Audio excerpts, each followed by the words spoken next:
Hi, I'm Gary and this is episode 130 of EV Musings, a podcast about renewables, electric vehicles and things that are interesting to electric vehicle owners. On the show today, we'll be looking at messaging around EVs and renewables and whether clickbait headlines are harming the uptake of zero-emission vehicles. This season of the podcast is sponsored by ZapMap. Before we start, I wanted to ask that if you find this podcast useful or interesting, could you do me a favour? Could you let someone else know about it and maybe ask them to subscribe?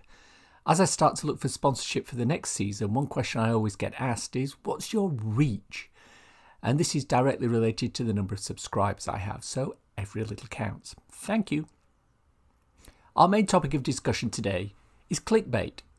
Well, to be accurate, it's about messaging around EVs, renewables, and whether clickbait headlines are harming the uptake of zero-emission vehicles. This all started when I shared a post about the dangers associated with hydrogen boilers being fitted in domestic homes. Apart from the fact that most commercial hydrogen is created from fossil fuels, there are inherent dangers with hydrogen equipment. The smaller hydrogen molecule will create more leaks than natural gas. Hydrogen is odourless, like gas, but unlike gas, it can't have an odour added to it to facilitate detection. And more importantly, the saturation of hydrogen in the atmosphere, which will cause an explosion, is far, far bigger than natural gas. With gas, the range is relatively small, 5% to 15%. Less than 5%? No boom. Higher than 15%? No boom. Hydrogen's flammability range is 4% to 74%. That's devastating. In a discussion which occurred around this, I was questioned on Twitter by someone who said, "This just demonstrates the importance of concise and accurate communications and messaging." And when I went into more detail about this, we agreed that there is a case where clickbait headlines might not get the right message across. And this was brought to my attention recently with a tweet from friend of the podcast, Jonathan Porterfield. He wrote in a tweet, "I'm happy at my Kia e-Niro's 250 to 260 mile range. I don't want or need any more range. I'm seriously considering this to be my last EV." This tweet was in reply to a thread asking what people felt was the optimum range for an electric vehicle in the future. For the record, I agree with Jonathan. Between 220 and 250 is probably about right. However, I jokingly retweeted this with a Daily Mail type headline which said, "Citing range, EV advocate says he'll never buy another electric vehicle." Although this is a prime example of a clickbait headline, it's actually 100% accurate. What's missing is context. What this is also doing is it's playing into what I call the Daily Mail type narrative, where anything that can be spun as negative towards electric vehicles or climate change will be. It's all about the messaging. And that got me thinking. So I wanted to invite a fellow Twitter follower onto the show to talk about the whole topic of messaging around EVs and renewables.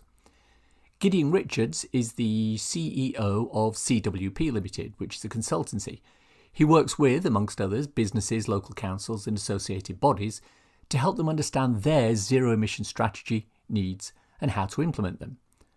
I caught up with him in our recent trip to Yorkshire where he lives, and we chatted about this topic while sitting in my car using a diddy little microphone on the armrest between us, so apologies if the audio isn't the best it can be. But with that in mind, welcome to the podcast, Gideon. Thanks very much. Let's just frame the whole topic of discussion here. What is the issue that you see with messaging and the way things are being portrayed, for in particular the sort of example that we just talked about with the hydrogen? Let me just give you a slightly different example, and it's a renewables example.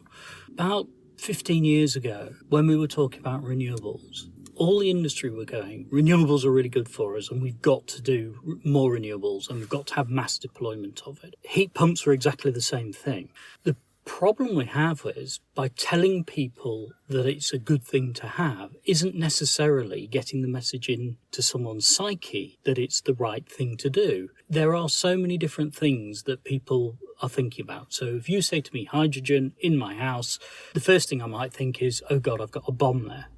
Right? Yep. Or I might think, if I'm an engineer, well, what the heck's going to happen to all my pipe work because it's a very small molecule. What that hasn't done is it hasn't got to the heart of saying, oh, hydrogen's a good thing, but where should we put it? And that's the problem with messaging, with wrong messaging or messaging that doesn't help.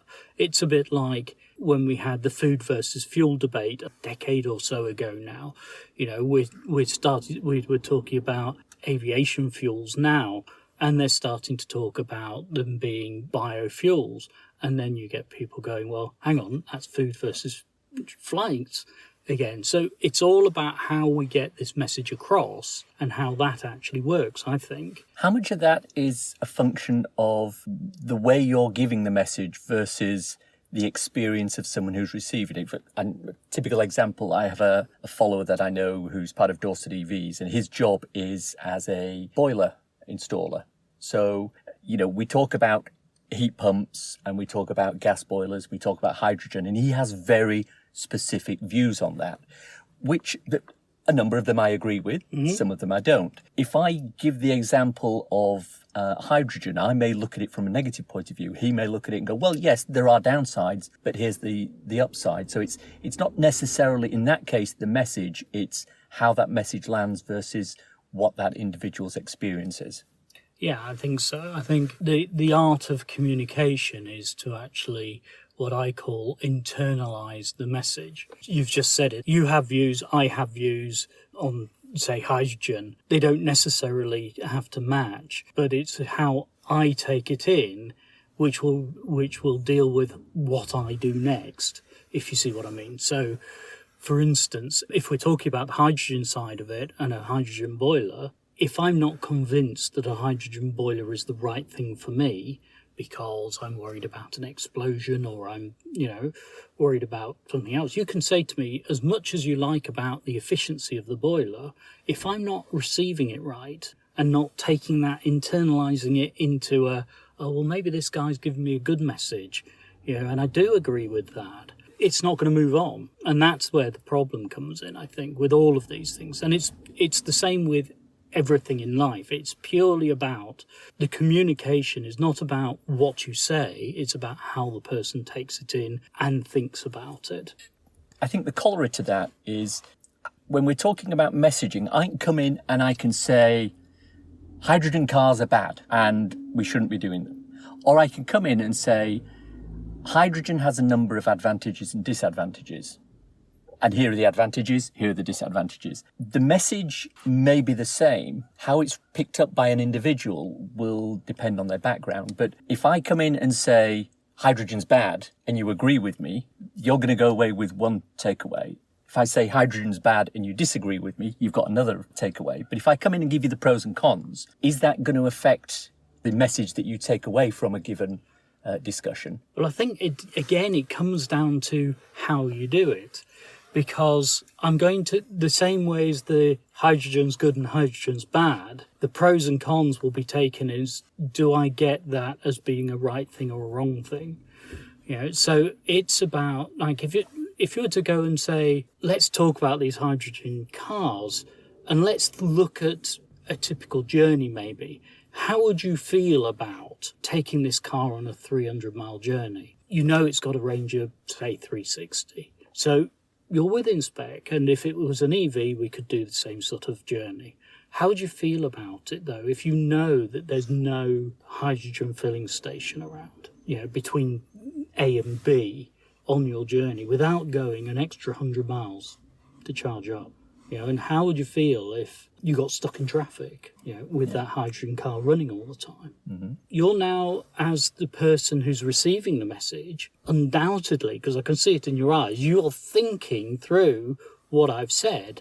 Now, I don't know what the answer you've got in your head is, but that could be that, well, God, he says 360. What happens if it's only 290? Mm-hmm. And then I'm going to run out. And he said it's 100 miles away to get some hydrogen. How the hell does that work for me?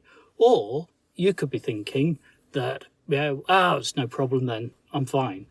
It's the way you craft this information and the way you deliver it is the way that people take it in. So one of the things that is really bad is soundbite politics, and soundbites in any form invariably miss most of the point. And this is the same thing with it. And where does the line fall between a soundbite and good but incomplete information? And I'll give you a typical example. Again, on hydrogen cars, you can fill them up in 3 minutes. And that's one of the big selling points for hydrogen cars. Now, in reality, yes, if you're the only one at the charger and it's got fuel in it and somebody hasn't been in and taken all the pressure out, then yes, you can fill it up in 3 minutes, but it might take you another couple of minutes to get the frozen connector off, etc., etc. So whilst what they're saying is accurate, it's incomplete, but you can fill up in 3 minutes is a good soundbite. Yeah, and it comes down to the accuracy and the factual part of it. But I suppose that's one of the problems with soundbites. I think for all it can be factually correct, it might miss a whole load of the dynamics that go with that. And invariably, when you hear these things, it's, you then have to go back and go, well, what if? I think the problem with soundbites in totality is that they don't ever give enough information to be able to make a judgment call. If you're of a mindset to just take the soundbite or to read that headline in the paper that says, my EV journey was rubbish, all you see is that. And if you read the next paragraph and it says, this journey was awful, I had to spend 10 hours doing something I'd do for 3 hours in a normal car, that's the bit you catch. You don't catch the bit that actually there was an issue with the pump or there was an issue with this or, So, yeah, you can fill it up in 3 minutes, but it doesn't say any of the other bits that go with it. And so there would be an incomplete view of all of this, I think. You brought up an excellent example there, which is what I call the typical journalist. I borrowed an EV for a weekend and it was a disaster type of article. Yeah. And we've all read dozens of those. And invariably, when you look at the detail underneath that, there's always something along the lines of, well, I started off with about 50% charge and I wanted to do 500 miles. Or I turned up at the first charger and it didn't work. And, these are common themes throughout all those kinds of articles. Now, you and I know that if you're going to do a long journey, you start off with 100%. You make sure that the chargers that you're going for are the reliable ones. You don't go for the ones that've got the bad reputation. You use things like ZapMap and PlugShare to find them. This is all the information that gets missed. But the problem is you can still end up with a good amount of, well, I was going to say data, but it's not data. It's not information. It's not a good amount of copy in an article, which would seem like it's providing a lot of valid information. But again, it's not what they're telling you, it's what they're not telling you. And if you're coming in, I always like to sort of preface this with, what would my mother think if she was reading this article? Because she doesn't know a lot of the stuff that you and I know. So she would look at that and think, well, it makes sense. He did this, he did this, he did this. He's told us all the things that happened. EVs aren't going to work. But again, whilst it looks like you've been given a complete amount of information, you haven't. But somebody who doesn't know, by definition, doesn't know. So how do we sort of bridge that gap? Oh, that's a difficult one. Like a local democracy reporter that I know very well always tells me you have to write as if it's a 5-year-old. It's incredibly hard to do. But it comes back to this, what's the message that you want to get out, and then how can you put it in the simplest way that someone will again internalize in that. So the message that the other guy wants you to get is these things aren't good news, and keep on going with what you've got. And whether that's because someone's paying for that press to be done in that way or whatever, or they typically have had a bad experience maybe, it will come out in that way. What we have to do, I think, is to overcome those, is to actually give a different experience to it and give it in a way, as I said, with the hydrogen journey, in a way that someone can see themselves doing it. They can feel that it's a touchy-feely thing, this. We talk about communication. Communication is sort of 80% visual. It's only a very, very small fraction of it that is actually written or spoken. And so the art is to get the that small amount of it that we can get across in a way that someone will take it in and go, oh, well, that's not so bad after all. So we could talk about that journey. We could talk about the idea that you have to do this big, long list of things that you have to do to check. Now, is that a put-off for someone? If you were to say that in an article, well, yeah, but you can do this, and you can do this, and you can do this, and you can do this, and then you'll have a good journey. They might turn around and go, God, that's just far too much hassle. It's not worth it. It's not worth the effort. Let's just carry on as we are. Oh, and by the way, these things are blooming expensive anyway, and I can't afford it properly, so I'm better off. Or someone else has said to me, well, look, you've got a car, it's got embedded energy in it, why are you scrapping it? All of those are quite easy to hear, and you can internalize that, oh God, do I really want to get rid of this? So I think the point is to get it across in a way that someone else can, effectively what they're doing is they're interpreting what you've said in a way that is a positive. And there's an art to it. And there's a guy called Stephen Denning who was in the World Bank. And this is how I got to know about it, because he was talking about this internalization of the message. And he was saying that, I was going there saying from a World Bank point of view, he was asked to bring in one massive big database of everything that everyone knew. And he'd go out to Africa and he'd say, tell us all of your information. I'm going to put it in this database. And everyone will go down the route saying, well, actually, knowledge is power. I'm not going to give you that. And he had to work out how to do it. And this is where, if I'm saying to you, well, an EV journey is a great experience.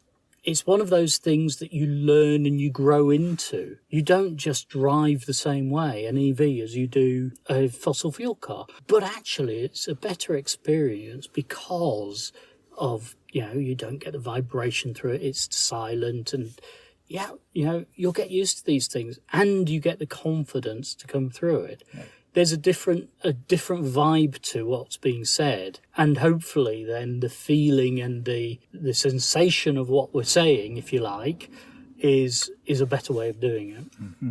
I mean, you're talking about body language there. As you're saying that, I'm nodding furiously. Obviously, they can't hear me on the podcast, but you did touch on something there which I want to come back to, which is, as well as quote-unquote misinformation or biasing some information that you can give in an article, there's also the flip side to that, which is where we bring in our good friends at Big Oil, who are, for the most part, in the practice of greenwashing. So they're sending out a message which, on the face of it, is good. We're going to decarbonize this, and we're going to remove this carbon from the air. We're going to make sure that this is run on renewable fuels and that. And at the basic level, you think, oh, that's good. BP's on our side, Shell's on our side, Aramco are on our side, Exxon are on our side. But it's only when you then, again, you look at the detail underneath that, which not many people do. Yes, they've committed to doing this, but they haven't committed to when. And if they have committed to when, it's so far in the future that there are no intermediate timelines and sort of milestones to hit. So that's another aspect of the messaging, which it's subtly different from what we've been talking about before. But I think it's also equally as important. Oh, I agree totally. Michael Mann, in his New World War,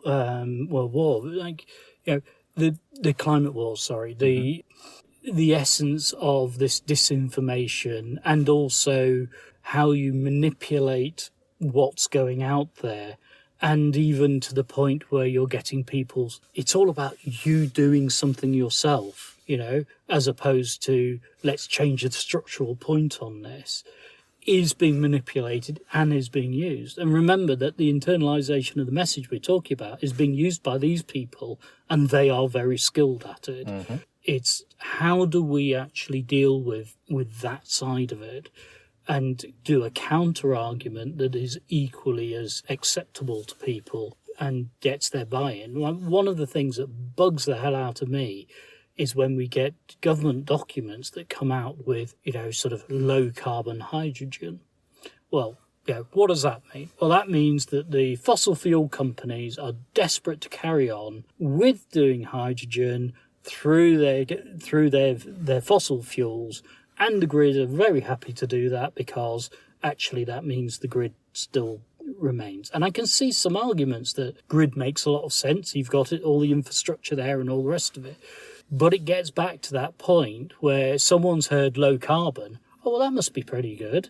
What they miss is all of the other bits that all we're doing is perpetuating, and keeping those assets going for longer, giving them more money to do the fossil fuel side of it. But it's actually not going to give you what everyone else is thinking it's saying, because it's not saying it's non-fossil fuel. Now, we've skirted around the topic without actually saying the word. We've talked about misinformation and big oil and things like that. But what we're actually talking about at the base level is propaganda. Some of it, yeah. Mm-hmm. So we know historically from world wars, Ukraine at the moment, and the message that Russians go out. If you control the propaganda, you can control a lot of what you want to do. Big oil are very good at doing this. Yeah. Big tobacco are very good at doing this. The sugar companies are very good at doing this. How do we get electric vehicles and renewables good at doing this? We have to learn from them is the first part. We need to listen to what they're saying and what they're writing and understand what that actually means and learn to do the counter to it. So as bloggers, as tweeters, as people who stand up on stages and do presentations, we have to learn about communication in a different way.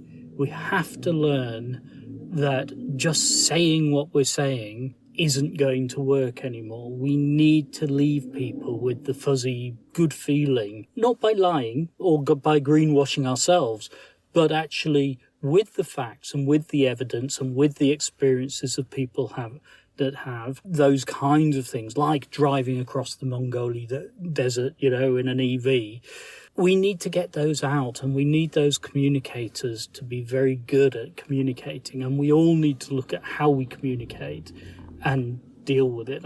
As I said, when I first started off, it was very frustrating. I'd just been reading the Stephen Denning book and went into this meeting and I was explaining all of this and I did a little story and a this and a that.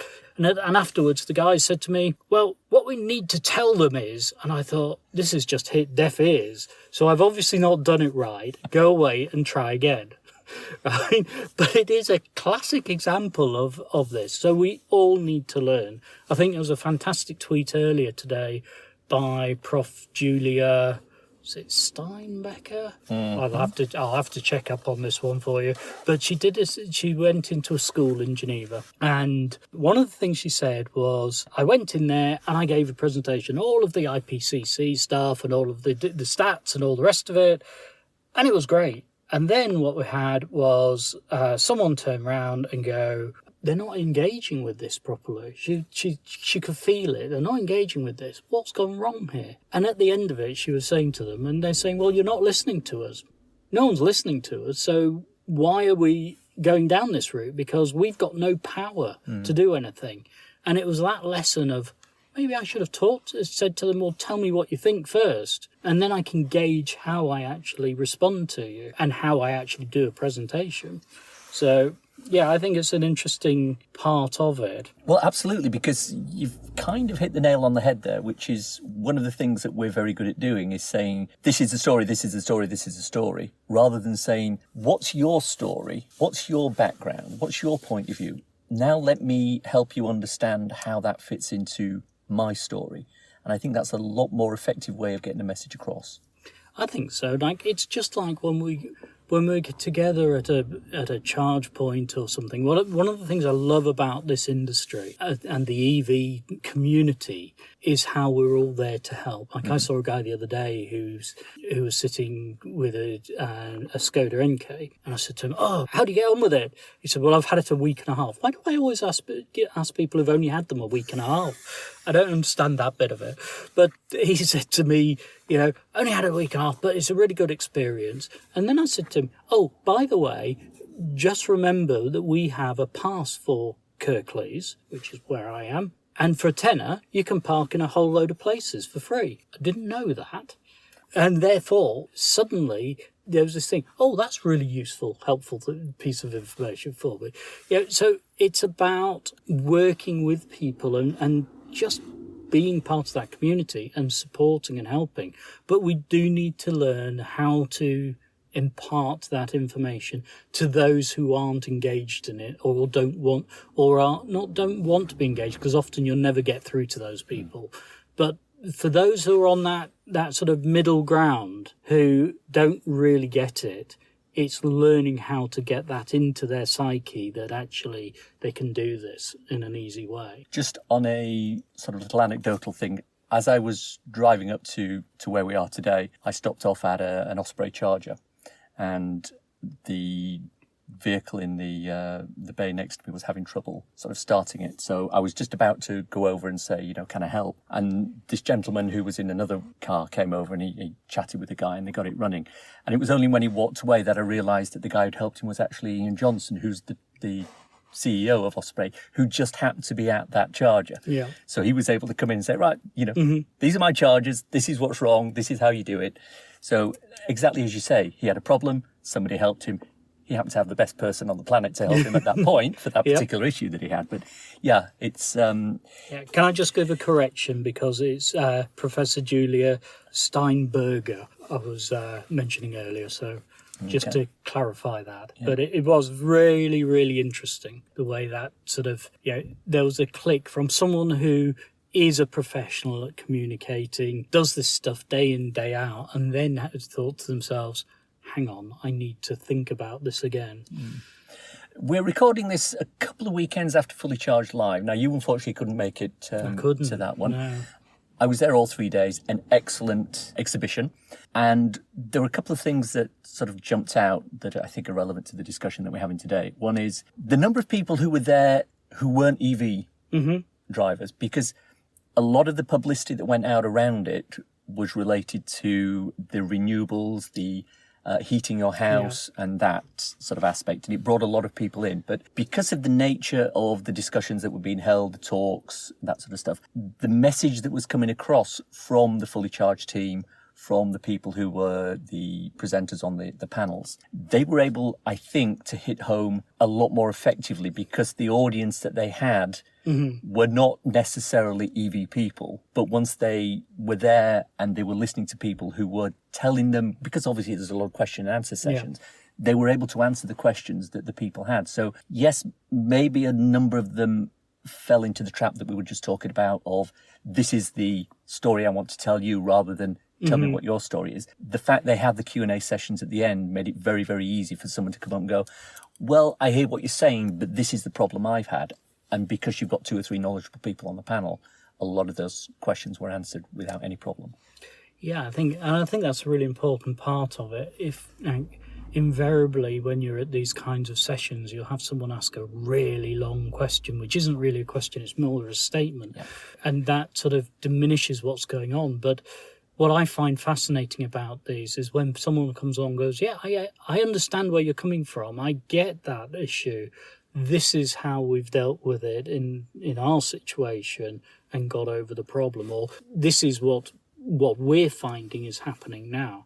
And those kinds of events are fabulous for doing that. And what you also find is, while you're walking around the place and you're talking about something like, I was there in the April one, in the September one, and you were going up and you were talking to the different exhibitors about their products or about something, or about the converted vehicles, and someone else was standing next to you, and they're hearing all this discussion and dialogue and all the rest of it.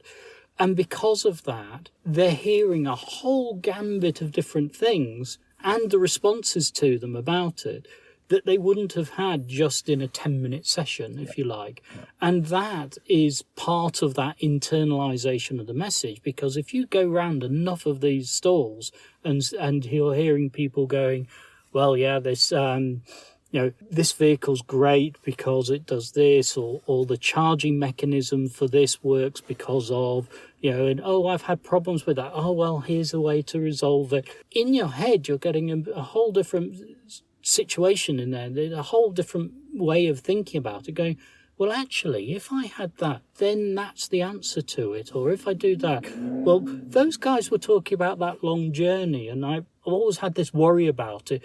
But actually, what they're saying to me is, do this or do that. But you don't get, it's not necessarily formal. I think that's what I'm trying to get at here. It's the informal as much as the formal that is really important. And the whole of the community is very good at doing that just by talking, engaging. You know, how many times do we have on Twitter someone saying, about to buy a new car, you know, what do I need to think about? And everyone comes back with, well, it's this. No one knows the person's situation, but actually, when you pull all that together, you can come up with a pretty good fist of it, except for the fact that no one answered me when I asked about the nose weight on a tow bar, because I wanted to put some electric bikes on the back of an electric car. I'm still waiting for my Twitter people to come back to me on that one. I'll link Gideon's Twitter handle in the show notes. So if you've got that, check back through his history, answer the question, that'll be fine. One of the things I found today, as I said, I was at Osprey Charger with Ian Johnson, and the discussion came around to fully charged. And one of the things he said, which I wasn't aware of, was a lot of the people who were there were not necessarily there because they themselves had seen information about it and wanted to go. They were there because a number of schools had actually learned about this, and they'd sent information out to the children, and the children had spoken to the parents and said, this is all about renewable energy. This is about the future of the planet. I think we should go and hear what they've got to say. That fills me with a lot of hope when I hear that that's happening, because that's getting the message out to the right people. Yeah, definitely. I think that's a fascinating comment, actually. It's not one I'd heard before, but it comes down to this, you know, this peer pressure and all of those kinds of things. But also, it must mean that in the education system, in the schools and in their own social circles, things are actually coming forward now. And we are talking about how to do things better. The comments we made earlier about sort of them feeling less empowered to do anything. But this is something that's tangible. They can do at home. You know, we can stop being on fossil fuels at home if we want to, you know, and if we can afford to. And I think that's an interesting part of it. What I do find at Fully Charged, like, to go there and to hear that is actually phenomenal, because let's be honest about it, the ticket price for a day is not as cheap as I would like it.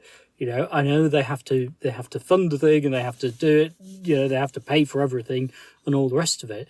But it's not one of those prices that you go on a whim, especially as a family. You know, you go with 2 parents and 2 kids. There's a good chunk of money, plus the food on the day, plus the travel to go there, especially if you're in your fossil fuel car as well. And you're going to a bit of an unknown, if you like, in some respects. Yeah, there's a lot of stuff's there, but are you going to understand what you're seeing, and are you going to be able to take it in? So I think that just says a huge amount about what the education and what the schools and what the kids are actually doing. Like, just as a side, we've set up the Kirklees Climate Commission, and as part of that, we have a youth group in there that's starting up. And you've got things like eco schools that people maybe haven't heard of. Like, it was a big thing a long time ago, where, you know, schools would look at their own energy, their own carbon footprint, maybe doing some renewables and measuring it and having the signs up on the walls and things. So those are still happening, but you don't particularly see them, if you like. They're not as visible as they used to be when we were first talking about these and how to get people engaged in it. So I'm very encouraged by that, I have to say. And maybe what we need out of Fully Charged Live is a focus session for young people. I believe, actually, I know they had one in the September one that was out in the Giga Theatre outside.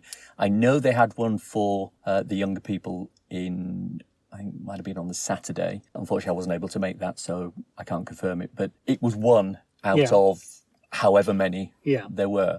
I may have thought that one on the Saturday and one on the Sunday would have been preferable. Well, if we know that young people want to go there with their family, then we need it to be every day, and we need it to be morning and afternoon, because there's so much to take in, you know. And this is for Dan, really, I suppose, Dan Caesar, you know. This is something that we need to have repetitively done almost, because people want to see this, all the good stuff in there as well. And if you're talking to these people, you don't want to pull away from it. Like invariably at these shows, I miss most of the sessions because I'm talking to other people or I'm running around doing things. Yeah, and I'm sure you're the same. 100%. And so if we want these to happen, you need maybe those repetitive sort of ways of doing it and giving people a chance to catch them. Shall we wrap up now? Is there a final message you want to sort of impart to the listeners about messaging? Yeah, I think that the only thing I'd finish with is read about it and learn about other ways of communicating. Like we've talked about this internalization of message. Go and have a look at what storytelling does for us and things like that, because there are other ways of getting the messages across that really are powerful and will help us with this transition that we've got and must do. Gideon, thank you very, very much. Thank you. It's time for a cool EV or renewable thing to share with your listeners. Hydrovolt, the largest battery recycling plant in Europe, has started operations in Fredrikstad, Norway. The plant is a joint venture between two Norwegian companies, Hydro, one of the world's largest aluminium companies, and Northvolt, a battery producer building battery factories in Sweden and Germany. The new battery recycling facility has the capacity to process 12,000 tonnes of battery packs per year, or around 25,000 EV batteries, and that's enough for the entire end-of-life battery market in Norway currently. Hydrovolt claims that it can recover 95% of the materials used in an EV battery, including plastics, copper, aluminium, and the black mass, which is the powder containing the various elements inside lithium-ion batteries, nickel, manganese, cobalt, and obviously lithium. Following on from the message of today's podcast, there are lots of people who use clickbait headlines to say that batteries aren't recyclable because nobody's doing it at the moment. That's clearly inaccurate, and this is another nail in the coffin of that particular piece of FUD. The EV Musings podcast is sponsored by ZapMap. ZapMap is the go-to app for EV drivers in the UK. Use it to search for available chargers, plan electric journeys, pay for charging or participate in networks, and share updates with other EV drivers. ZapMap is free to download and use, with subscription plans for enhanced features such as using ZapMap in-car on CarPlay or Android Auto. And that's the show for today. Hope you enjoyed listening to it. If you want to support the podcast and newsletter, please consider contributing to becoming an EV Musings patron. The link's in the show notes. If you want to contact me, I can be emailed at evmusings@gmail.com. I'm also on Twitter @MusingsEV. Don't want to sign up for something on a monthly basis? Well, if you enjoyed this episode, buy me a coffee. Go to coffee.com/EVmusings and you can do it just there. It takes Apple Pay too. ko-fi.com/EVmusings. If you want a quick reference ebook to read on your Kindle, I wrote a little something called So You've Gone Electric. It's available on Amazon worldwide for the measly sum of 99p or equivalent, and it's a great little introduction to living with an electric car. Please check it out. Links for everything we've talked about in the podcast today are in the description. If you enjoy the podcast, please subscribe and hopefully leave a little review for us on iTunes or wherever you get your podcasts. The reviews help raise visibility and extend our reach in search engines. If you've reached this part of the podcast and are still listening, thank you very much. Why not let me know you've got to this point by tweeting me at MusingsEV with the words, "Message for you, sir." Hashtag, if you know, you know. Nothing else. Thanks as always to my co-founder Simon. You know he's learning cooking. He wants to make the ultimate souffle. Not too light, not too heavy. Chocolate, ideally. His earlier attempts were a bit of a disaster, and I asked him whether it was because he was opening the oven door every 5 minutes to see if it had risen yet.